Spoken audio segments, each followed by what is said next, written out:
తాకట్టులో ఉన్న బంగారానికి తక్షణ విముక్తి. ఈ రోజు మార్కెట్ రేట్ క్యాష్ మీ చేతిలో. శివ గోల్డ్ కంపెనీ, మీ నమ్మకానికి మా హామీ. Welcome to I dream. నేను ఉదయశ్రీ. కాకినాడ సర్పవరంలో ఒక ఏఈ నూకరాజు తన కుటుంబంతో కలిసి గోదావరిలో దూకి ఆత్మహత్య చేసుకున్నారు. దీనికి కారణం చూస్తే ఆ కుటుంబం పైన మతం మార్చుకోవాలనే ఒత్తిడి జరిగినట్లు తెలుస్తోంది.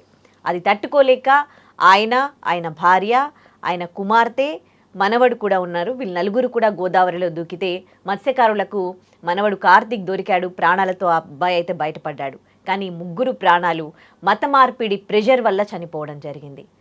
ఇది బయటపడిన ఒక్క సంఘటన. ఇంకా ఇలాంటివి ఎన్నున్నాయో. అసలు మతం మార్చుకోవాలనే ప్రెషర్ వీళ్ళు ఎందుకు తెస్తున్నారు? ఎవరి సాదిక్ కోసం అయితే అన్వేషిస్తున్నారు పోలీసులు.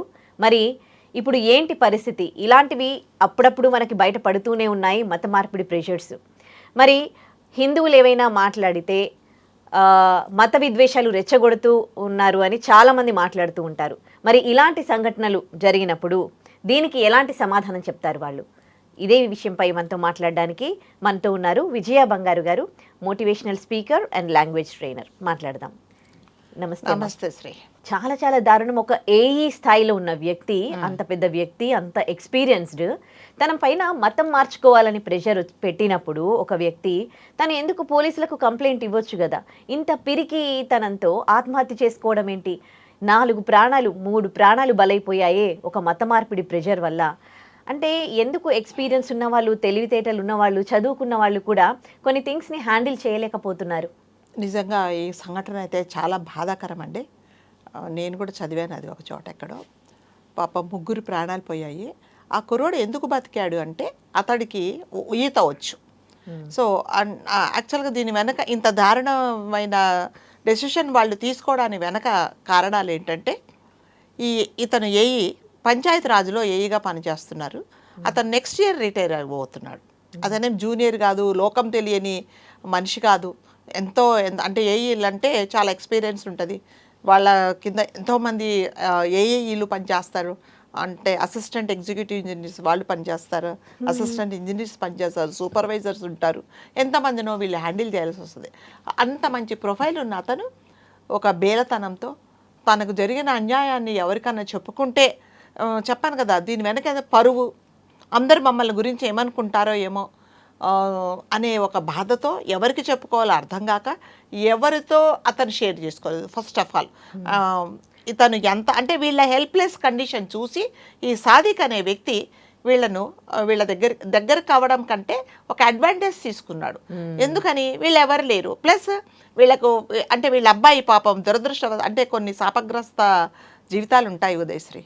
పాపం అతనికి వీళ్ళ అబ్బాయికి అంటే ఈ నూకరాజు గారి అబ్బాయి కూడా 1 సంవత్సరం కిందట రోడ్ యాక్సిడెంట్లో చనిపోయాడు. చనిపోయినప్పుడు అసలు ఆ బాధ నుంచి ఇంకా కొంచెం ఇప్పుడే తేరుకుంటున్నారు అన్న క్షణంలో లాస్ట్ మంత్ అంటే జూలై 3 వాళ్ళ అల్లుడు గారు చనిపోయారు. ఎందుకని అంటే ఏదో జబ్బును పడ్డారు, సడన్గా అతనికి ఒంట్లో బాగలేకపోయింది, చనిపోయాడు. సో చూసారా, దెబ్బ మీద దెబ్బ. అంటే జనరల్ అతను ఆ ఏఈ గారు చాలా కామ్ అండ్ క్వైట్ మనిషి, ఎవరితో ఏమీ తగాదాలు లేవు, చాలా మంచి మనిషి, చాలా సున్నితమైన స్వభావం. అతను కొడుకు చనిపోయిన ఆ బాధనే ఇంకా అంటే ఓవర్కమ్ అవ్వలేని పరిస్థితిలో అల్లుడు గారు చనిపోయారు. అప్పుడు ఇంకా మీకు తెలుసు కదా, పాపం చాలా కుంగిపోయాడు. కుంగిపోయినప్పుడు జనాలు ఎలా ఉంటారంటే ఉదయశ్రీ, కొంతమంది మీ నిస్సహాయతను చూసుకొని వాళ్ళ ప్రయోజనాల కోసం మీకు దగ్గర అవుతారు. ఇప్పుడు జరిగిన సంఘటనలలో కూడా సాదిక్ అనే వ్యక్తి అతన్ని అదే చేశాడు. సో దగ్గర అయ్యాడు, నేను మీకు హెల్ప్ చేస్తానన్నాడు. వీళ్ళ అబ్బాయిని రైఫిల్ షూట్ కోసం అందులో జాయిన్ చేశారు. ఆ విధంగా దగ్గర అయినప్పుడు ఈ అమ్మాయి 34 ఇయర్స్. సో ఆ అమ్మాయి ఒక నిస్సహాయ స్థితిలో ఉంది. నేను మీ అమ్మాయికి నేను సహాయంగా ఉంటాను అన్నప్పుడు వీళ్ళు ఒప్పుకున్నారు. అంటే అసలు 34 సంవత్సరాల అమ్మాయికి ఏ విధమైన సహాయం చేస్తాడంటే అతను, ఏ విధంగా తను ఈ అమ్మాయికి చేదోడు వాదోడుగా ఉంటాడు. అంటే ఒక పెద్ద తన ఆయన సంవత్సరాలు రిటైర్ అయిపోతున్నాడు. లోకం పోకడం మీకు బాగా తెలుసు.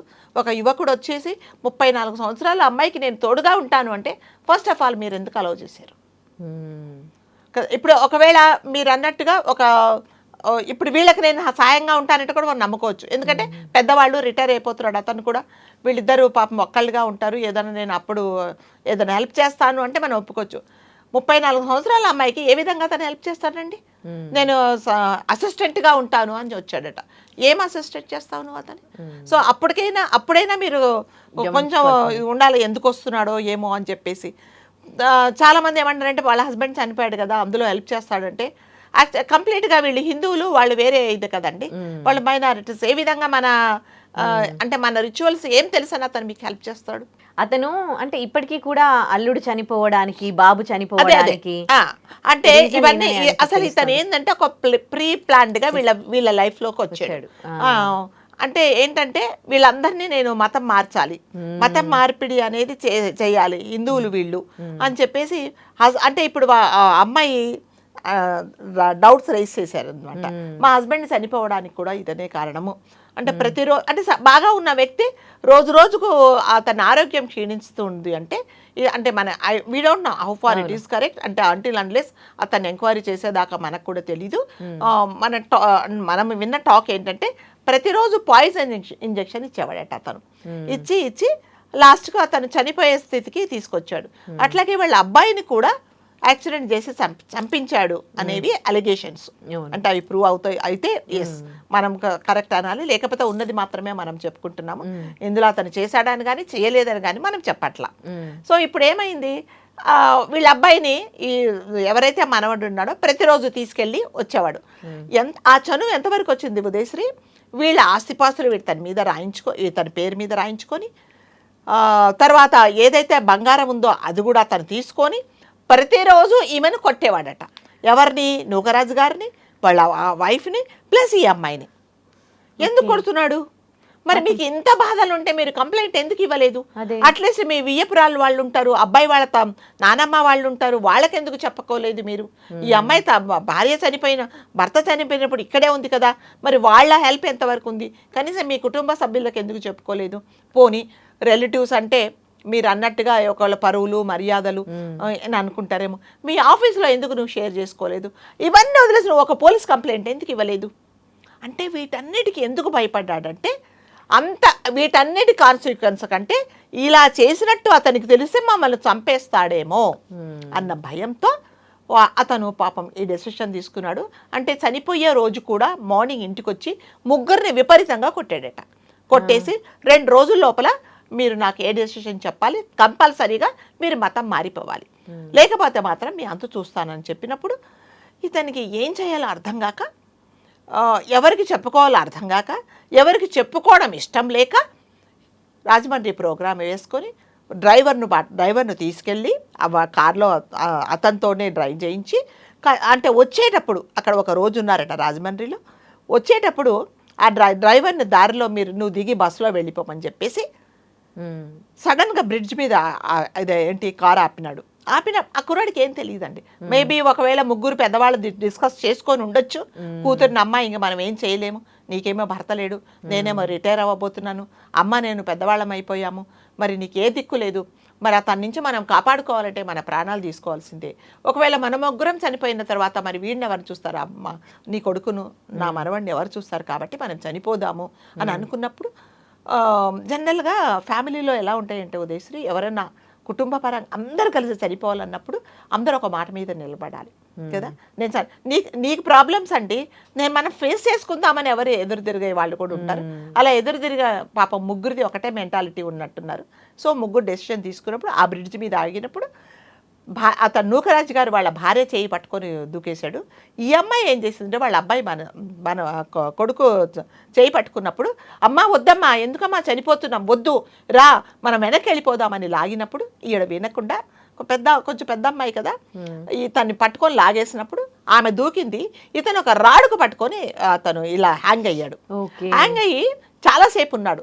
ఎంతసేపు అంటే చూడండి, నేను రీసెంట్గా రాజమండ్రి వెళ్ళాను, చాలా ప్రవాహం చాలా ఉందండి. అసలు మనము ఇలా చూస్తే కూడా మనకే కళ్ళు దొరుకుతాయి. మరి అలాంటిది 10 సంవత్సరాల కుర్రోడు ఆ రాడు పట్టుకొని దట్టు అర్ధరాత్రి అప్పుడు పట్టుకొని అంతసేపు నిల్చున్నాడు అంటే కూడా చాలా ధైర్యం. కాసేపు నిల్చొని ఇంకా చేత కాక వదిలేశాడు. వదిలేసినప్పుడు పడిపోయాడు. అబ్బాయికి యాక్చువల్గా ఫార్చునేట్గా ఈత వచ్చు, స్విమ్మింగ్ వచ్చు. సో అక్కడికి ఈత 20 minutes అయిన తర్వాత ఇంకా అతనికి శక్తి లేదు. పాపం 10 సంవత్సరాల కుర్రోడు గట్టిగా హెల్ప్ అని అరుస్తుంటే ఫార్చునేట్గా చుట్టుపక్కల వాళ్ళు చూసి అండ్ ఫిషర్ అదే వాళ్ళు ఉంటారు కదా మత్స్యకారులు వచ్చేసి ఇతన్ని రక్షించారు. ఫార్చునేట్గా ఏం పెద్ద దెబ్బలు కూడా తగలేదు. అంటే కాకపోతే ఇప్పుడు ఆ కుర్రోడు షాక్లో ఉన్నాడు. సో ఇప్పుడు ఇట్లాంటి దారుణం జరగడానికి ఏంటంటే కారణాలు ఉదయశ్రీ నేనేం చెప్తానంటే కొన్ని మనము ఎవరితోనో షేర్ చేసుకోవాలి కంపల్సరీగా. మనకుండే బాధలు కంపల్సరీగా ఎవరికో ఒకరికి చెప్పుకోవాలి. అంటే మీరు అంత పెద్ద అంటే ఏఈ అంటే చాలా మంచి పోస్ట్ అండి, అది చాలా పవర్ఫుల్ పంచాయతీరాజ్లో. మరి కనీసం నీకు ఒక్క ఫ్రెండ్ లేడా, ఒక్కరు లేరా, నీ అక్క చెల్లెలు లేరా, నీ అన్నదమ్ములు లేరా, ఎవరికి చెప్పకుండా నువ్వు డెసిషన్ నువ్వు తీసుకొని నువ్వు చనిపోవడమే కాకుండా 34 సంవత్సరాలు ఉన్న అమ్మాయిని చంపేశావు. చంపేశావు. ఇందులో ఆయన భయపడింది ఎందుకు తెలుసా? సాదిక్ ఖాన్ని వాళ్ళ ఫ్యామిలీలోకి వాళ్ళు యాక్సెప్ట్ చేశారు. ఇతన్ని యాక్సెప్ట్ చేసినట్టుగా కుటుంబ సభ్యులకు తెలిసిన, రిలేటివ్లు తెలిసిన, అంటే ఇవన్నిటికీ కారణాలు ఏంటంటే భయము. నువ్వు అందుకనే ఒక చిన్న తప్పు. అందుకనే మనము ఏదైనా మనం ఎన్నో వీడియోస్ మనం చెయ్యబోయే ముందు దీనివల్ల ఏంటి, నేనేమన్నా నష్టపోతానా అనేది అతను ఆలోచించుకోలేదు. అంటే ఈ ప్రపంచంలో ప్రతి ఒక్క మనిషికి చాలామంది ఫ్రెండ్స్ ఉంటారు. అందులో కనీసం నీకు జీవితంలో ఒక్కరు లేరా, నీ కలీగ్స్ లేరా, మీ డిఈ గారు లేరా, మీ ఈఈ గారు లేరా, కనీసం నీ సూపర్వైజర్ లేరా, నీ ఫ్రెండ్ లేరా, ఎవరితోనా నాకు ఇది బాధ, నన్ను పలానతను ఇట్లా ఇది చేస్తున్నాడు అని అన్నప్పుడు అంటే అతను ఈ మధ్యకాలంలో చాలామంది వాళ్ళ ప్రాణాల కంటే పరువు మర్యాదలు చాలా ముఖ్యం అనుకొని ప్రాణాలు తీసుకుంటున్నారు. అది కాదండి, మనం ఈ ప్రపంచంలో మనకి విలువైంది ఏంటంటే మన ప్రాణమే. మన ప్రాణం తర్వాత ఏదైనా సరే మీరు లెక్క చేయకుండా అతను ఏం చేస్తాడు, పోనీ ఎంతమందిని అతను ఇన్ఫ్లుయెన్స్ చేస్తాడు. మీరందరూ కలిసి ఒకసారి అతన్ని అటాక్ చేసినప్పుడు ఏం చేస్తాడు, అసలు మీరు ఎంత చనివిచ్చారండి, ఆ అమ్మాయిని ఎందుకు కొడతాడు అతను? అబ్బాయి చెప్తున్నాడట, మా అమ్మాయిని రోజు కొడతాడు, మా అమ్మని రోజు కొడతాడు, మా తాతగారిని కొడతాడు, మా అమ్మమ్మని కొడతాడు. అదేంటి అంత కొట్టే అంత చనువు ఎక్కడిది? అందుకనే ఉదయశ్రీ మనం జీవితంలో ఏంటంటే ఎవరిని ఎక్కడ పెట్టాలో అక్కడే పెట్టాలి. వీళ్ళు నెమ్మదిగా భరిస్తూ వచ్చారు. మొదట్లోనే వీళ్ళు ఏమైనా డెసిషన్ తీసుకుంటే ఇప్పుడు అతను ట్రైనరు మీ అబ్బాయిని తీసుకెళ్లి దింపి రావాలి. ఆయన లిమిట్ ఎక్కడ, గడప వరకే, నీ గేట్ వరకే తీసుకుపో, మా అబ్బాయిని తీసుకురా అంతే. నువ్వు బెడ్రూమ్లోకి వరకు తీసుకొని వచ్చావు అంటే ఎలాగా? ఆస్తిపాస్తులు ఎలా రాయించుకుంటాడు అతను? ఒక తోడుగా ఉంటారు అనుకున్నారు కానీ వాళ్ళు కూడా ద్రోహి అని బయటపడతారు. అంటే ఇవన్నీ అంటే తెలిసినప్పుడన్నా వాళ్ళు కొంచెం అవేర్నెస్ ఉండాల్సిందే కదా. ఇప్పుడు ఆస్తిపాస్తులు రాయించుకున్నప్పుడు ఎలా రాయించుకుంటాడు? ఇప్పుడు మీ దగ్గర ఉండే నగ నేను లాగేసుకోవడానికి ఆస్తిపాస్తులు ఇతని పేరు మీద ట్రాన్స్ఫర్ చేయాలంటే రిజిస్ట్రేషన్ ఆఫీస్కి వెళ్ళాలా? మరి ఎందుకు చేస్తున్నావు అని వాళ్ళు అడగారు. అక్కడ నువ్వు కనీసం సార్ ఇలా నన్ను ఇబ్బంది పెడుతున్నాడు సార్ అని నువ్వు ఎందుకు చెప్పలేదు? నువ్వు అవన్నీ ఏంటంటే భయము. వీటన్నిటికీ నేను ఎందుకు చెప్తానంటే భయము ప్లస్ పరువు. ఆల్రెడీ నా కొడుకు చనిపోయాడు, మా అమ్మాయి హస్బెండ్ చనిపోయాడు, మేము కష్టాలలో ఉన్నాము, ప్లస్ మేము ఇతని మాట వినేసి ఇతనేదో హెల్ప్ చేస్తాడని నేను ఇతను నమ్మాను, ఇతను మమ్మల్ని ఇంకొక రకంగా ఇన్ఫ్లుయెన్స్ చేసి విసిగిస్తున్నాడు, కాబట్టి ఇది ఎవరికి చెప్పుకున్నా కూడా మాకు సిగ్గుచేటు అనేసి అతను ప్రాణాలు తీసుకున్నాడు. సో ఇందులో మాత్రము అంటే దీనివల్ల మనం ఏం నేర్చుకోవాలి ఉదయశ్రీ, ఎవరిని కూడా ఎక్కువ నమ్మకు, ఎవరికి ఎక్కువ చనువివ్వకు. నీ పర్సనల్ విషయాలు ప్రతి ఒక్కరితో మనం షేర్ చేసుకోవడానికి వీల్లేదు. లేకపోతే ఇప్పుడు అతను చూడండి, ఏమాత్రం కాస్త ధైర్యం ఉన్నా కూడా, ధైర్యం చేసినా కూడా ఇవాళ వాళ్ళ ప్రాణాలు పెట్టలేదు. అతను పెద్ద ఆయన, 60 సంవత్సరాలు, అతను 1 సంవత్సరం. నీకు ఎంత ఎక్స్పీరియన్స్ ఉండాలో, జీవితాన్ని ఎంత చూసావు నువ్వు? అదే కదా, ఒకప్పుడు ప్రాణం కోసం చివరి నిమిషం వరకు పోరాడాలి అని మన హిస్టరీ కూడా అదే ఏమంటున్నారంటే ఫస్ట్ ప్రాణం తీసేసుకుంటున్నారు. నువ్వు ఫేస్ చేయలేకపోతే ప్రాణాలు తీసేసుకుంటున్నారు. ఎందుకండి మరి ఎందుకు మనం ఎందుకు వచ్చాము ఈ ప్రపంచంలోకి? నువ్వు అంత చిన్న ప్రాబ్లమ్స్ ఫేస్, నువ్వు ఒకవేళ యంగ్స్టర్, ఒకవేళ 13 14 సంవత్సరాలకి రోడైతే ఏం చేయలేవు, అర్థం కాలేదండి పాపం చనిపోయాడు అనుకోవచ్చు. నువ్వు జీవితాన్ని ఎంత చూసావు? అంటే వీళ్ళకి ఒక ఆప్షన్ కనిపించలేదు. వీళ్ళకి వేరే ఆప్షన్ చనిపోయే రోజు కూడా, అంటే వాళ్ళు చనిపోయే రోజు కూడా అతను ఇంటికి వచ్చేసి మీకు నేను 2 రోజులే టైం ఇస్తున్నా, ఆ 2 రోజుల లోపల మీరు కంపల్సరీగా మా మతంలోకి మారాలి, లేకపోతే మిమ్మల్ని చంపేస్తానని కొట్టాడట ముగ్గురిని. కొట్టినప్పుడు వాళ్ళకి ఏం చేయాలో అర్థం కాక వాళ్ళు వాళ్ళు కారు ఎక్కుతుంటే వీళ్ళని వెంబడించినప్పుడు వీళ్ళు చాలా స్పీడ్గా డ్రైవర్ వెళ్తున్నప్పుడు సరే ఎట్లాగా మళ్ళీ వస్తారో వీళ్ళ పని చూద్దామని అతను వెనక్కి వెళ్ళిపోయాడట. అప్పుడు ఇక ఏం చేయాలో వాళ్ళకి అర్థం కాక దూకేశారు. ఎంత బాధాకరం అండి. అయితే ఇప్పుడు పోలీస్ ఇన్వెస్టిగేషన్ లో తెలిసిందంటే ఈ అమ్మాయి పార్క్ చేసిన బండిలో స్కూటర్లో ఒక 3 లెటర్స్ కనిపించాయి. ఒకటి ఏంటంటే మా అన్నయ్య చనిపోవడానికి ఇతనే కారణం, ఎవరు ఆ సాదిక్ అనే వ్యక్తి, మా హస్బెండ్ చనిపోవడానికి కూడా ఇతనే కారణం, మా అబ్బాయిని ఒకవేళ మేము మతం మారకపోతే అతను చెప్పినట్టుగా నేను వినకపోతే మా అబ్బాయిని చంపేస్తానన్నాడు, మేమేం చేయాలో నాకు అర్థం కావట్లేదు అనేసి ఆమె చాలా బాధగా ఒక లెటర్ రాసి ఆ బండి డిక్కిలో వీళ్ళకి దొరికింది. ఈ ముగ్గురిది ఒకటే మెంటాలిటీనా? కనీసం ఒక పక్కన వాళ్ళకు కూడా నువ్వు చెప్పింటే ఈరోజు మీ ప్రాణాలు బతికేవి కదా. అంటే మనకు వచ్చిన కష్టాలు కనీసం ఎవరికన్నా చెప్పుకోవాలమ్మా, చెప్పుకోకపోతే ఇలాంటిదే జరుగుతుంది. నువ్వు ఆఫీసులో చెప్పినా, ఇవన్నీ వదిలేండి, పోలీస్ స్టేషన్ పోనీ చుట్టపక్కలకు చెప్తే పరువు పోతుంది, ఆఫీసులో చెప్తే కూడా పరువు పోతుంది. నీ ఏందా 60 సంవత్సరాలు వచ్చాయి, నువ్వు అలా ఎలా నమ్మావు? ఆయన 34 సంవత్సరాల వయసులో ఉన్న అమ్మాయికి ఎవడో వచ్చి నేను అసిస్టెంట్గా ఉంటాను హెల్ప్ చేస్తాను, నువ్వు ఎలా ఇచ్చావు, ఎలాంటి స్వార్థం లేకుండా ఎలా వచ్చి, ఇవన్నీ మాట్లాడతారని అంటారు. మరి పోలీసు వాళ్ళైతే ఏమన్నారు కదా, వాళ్ళ డ్యూటీనే అది. ఎవరికి ఏమి అన్యాయం జరిగినా వాళ్ళు కంప్లైంట్ తీసుకుంటారు. ఎందుకు కంప్లైంట్ ఇవ్వలేదు? ఇవన్నిటి వెనక ఏంటంటే అతను ఆ విధంగా భయపెట్టాడు. అతను ఆ సాదిక్ అనే వ్యక్తి ఆ విధంగా భయపెట్టేసి వీళ్ళని లోబరుచుకొని లాస్ట్కు ఇతను అంటే వాళ్ళని చంపకపోయినా ఇండైరెక్ట్గా అతను మర్డర్ చేసినట్టే, 3 ప్రాణాలు తీసినట్టే. అంటే సంతోషంగా ఆ అబ్బాయి ఏదో మన అదృష్టవశాత్తు బతికాడు కానీ లేకపోతే 4 చంపేశాడు అతను. అంత ఇన్ అడిషన్ టు దట్ ఒక మతం మారమని ఫోర్స్ చేశాడు. సో అంటే అదే మన హిందువులు అంటే ఇక్కడ మనము వాళ్ళు వీళ్ళని చెప్పట్లేదండి, అదే వేరే మతం వాళ్ళని అడిగితే హిందువులను టార్గెట్ చేసి మీరు ఇలా చేస్తున్నారు అలా చేస్తున్నారు. మరి ఇప్పుడు వీళ్ళనేమనాలి మనము? వీళ్ళనేమనాలి చెప్పండి? ఇప్పుడు మతం మారడం అంటే అది నా ఇష్టం అండి, నీ మతం నీకు గొప్ప, నా మతం నాకు గొప్ప. ఇక్కడ ఎవరి మతాలు వాళ్ళవి, అందరు దేవుళ్ళు ఒకటే, ఎవరికి ఇష్టం వచ్చిన దేవుళ్ళని మనము పూజ చేసుకుంటున్నాం. సో మీరు అలా విమర్శిస్తే వాళ్ళను చాలా ఫోర్స్ చేస్తే వాళ్ళు ఏం చేయాలో అర్థం కాక మేము పూజలు చేసుకునే వాళ్ళం, మేము హిందువులము, మేము మారము అంటే మారకపోతే మిమ్మల్ని చంపేస్తానని చెప్పి పెద్ద 60 సంవత్సరాలను కొట్టడం ఏంటండి వాడు? అదే కదా. ఆవిడను పాపం ఆవిడకి 59 సంవత్సరాలు ఉన్నాయట, 58 ఆవిడని కొట్టేశాడట ముగ్గురిని.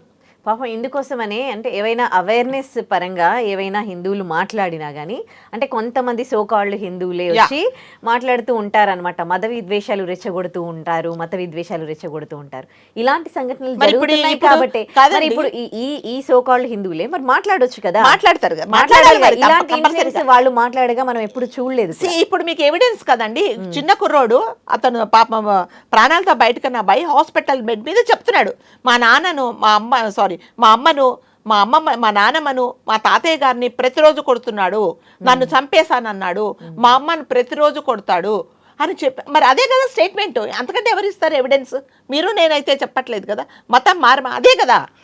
మీరు ఎవిడెన్స్గా తీసుకొని మీరు ఇలాంటివి ఎందుకు ఇప్పుడు మాట్లాడండి, ఎవరెవరు మాట్లాడుతున్నారు, మత విద్వేషాలు రెచ్చగొడుతున్నారు, మీరు ఇలా మాట్లాడకూడదు ఒక పర్టికులర్ మతం గురించి అన్నప్పుడు మరి ఈ కుర్రాడు చెప్పిన స్టేట్మెంట్ అయితే కరెక్ట్ కదా, ఎవిడెన్స్ కదా, అది మనం క్రియేట్ చేసి చెప్పింది కాదు కదా. సో అని చెప్తున్నా. అంటే ఎక్కడైనా హిందువులు మతం మారమని వేరే మతస్థులను ఎక్కడైనా ప్రెషర్ పెట్టిన కేసెస్ ఉన్నాయా? మనకు తెలిసినట్టు వేరే మతం వాళ్ళైతే, వేరే XYZ మతాలు వాళ్ళైతే చెప్తారు, పాంప్లెట్స్ పంచుతారు. మీరు నమ్మరు, నాకు చాలా మంది ఫారినర్ స్టూడెంట్స్ ఉన్నారు. అంటే వాళ్ళు ఏంటంటే they will try to okay. Madam class అయిపోయిందా? అయిపోయింది. మేడం నేను మీకు ఒక్క నిమిషం నేను మా గురించి చెప్తాను అంటే, క్లాస్ అయిపోయింది కదండి, నాకు వేరే క్లాస్ ఉంది. నేను ఒక సెకండ్ కూడా వాళ్ళకి టైం ఇవ్వనమాట. సో వాళ్ళు చూస్తారు మనం ఏమైనా ఇన్ఫ్లుయెన్స్ అవుతామేమో, మనం ఏమన్నా వింటామేమో అని. సో ఎంత ఉంటే అంతవరకే మనం మాట్లాడాలి. ఏమాత్రం మనం ఇంట్రెస్ట్ చూపించినా పర్వాలేదండి అన్నాం అనుకోండి, మనకు అన్ని చెప్తారు. ఇప్పుడు మీరు విగ్రహాలను పూజిస్తారు, మీరు నైవేద్యాలు, అది మా ఇష్టం, మా మతం. మీరు క్యాండిల్స్ వెలిగిస్తారు, అది మీ ఇష్టం. మీరు శుక్రవారం అక్కడికి వెళ్ళి ఎవరి మతాలు ఎవరి మతాచారాలు వాళ్ళవే. మీరు వేరే వాళ్ళని ఇన్ఫ్లుయెన్స్ చేయకూడదు. వాళ్ళు ఒకవేళ ఇంట్రెస్ట్ ఉంటే వాళ్ళే వెళ్తారు, మీరు ఎందుకు ఇన్ఫ్లుయెన్స్ చేస్తారు? కాబట్టి ఇలాంటి మాట్లాడే వాళ్ళని మనం ఎంత దూరం పెడితే అంత మంచిది. ఏ పని మీద వచ్చో ఆ పని మీద చూసుకొని వెళ్ళిపో. మనం ఏమాత్రం ఇంట్రెస్ట్ చూపించామనుకుంటే ఇలాగే అవుతుంది. ఇప్పుడు వీళ్ళు కూడా చేసింది అదే పని. వీళ్ళు ఏంటంటే సరే సహాయంగా ఉంటాడు కదా అనుకున్నారు. వాళ్ళు కూడా ఒక మొగ్గ దిక్కు ఉంటాడు కదా, మా ఇంట్లో మగపిల్లలు ఎవరు లేరు, మగవాళ్ళు లేరు అనుకున్నారు. కానీ అది చాలా తప్పండి. అంటే వచ్చిన వ్యక్తి ఎటువంటి స్వార్థంతో వచ్చాడు అనేది అతను తెలుసుకోవాలి ఉండాల్సింది. పెద్దవాళ్ళని కొట్టడం ఏంటండి? ఆ పెద్ద 60 సంవత్సరాలు తను కొడతాడు వాడు. తర్వాత భార్యను వాళ్ళ ఆవిడని కొట్టడం, ఆమెను కొట్టడం, మార్చడం, అలాంటప్పుడు ఇంకేదైనా చేస్తాడు. అంతే. అంటే ఒక ఉగ్రవాది లాగా మాట మారిపోయి మీరు అంటే నా మాట వినకపోతే మీ ప్రాణాలు తీయడానికి కూడా నేను వెనుకాడననేసి ఆ విధంగా అరెస్ట్ చేసినప్పుడు అతని చేతిలో ప్రాణాలు పోవడం ఎందుకు, మేమైతే మాతం మారేదైతే లేదు కాబట్టి మా ప్రాణాలు తీసుకోవడమే అనేసి వాళ్ళు పాపం ఆ డెసిషన్ తీసుకున్నారు. అంటే దీనివల్ల మనం నేర్చుకోవడం ఏంటంటే ఎవరిని ఎక్కడ పెట్టాలో అక్కడ పెట్టండి. ఎవరు ఎన్ని మాటలు చెప్పినా మనం ఎంత వినాలో అంత వినండి, అంతనే వినాలి. సో మీకు ఎటువంటి అన్యాయం జరిగినా, మీకు ఎటువంటి బాధ జరిగినా ఎవరితో ఒకరితో షేర్ చేసుకోండి. చేసుకోకపోతే ఇలాంటివే జరుగుతాయి. పోలీసులు ఉన్నారు,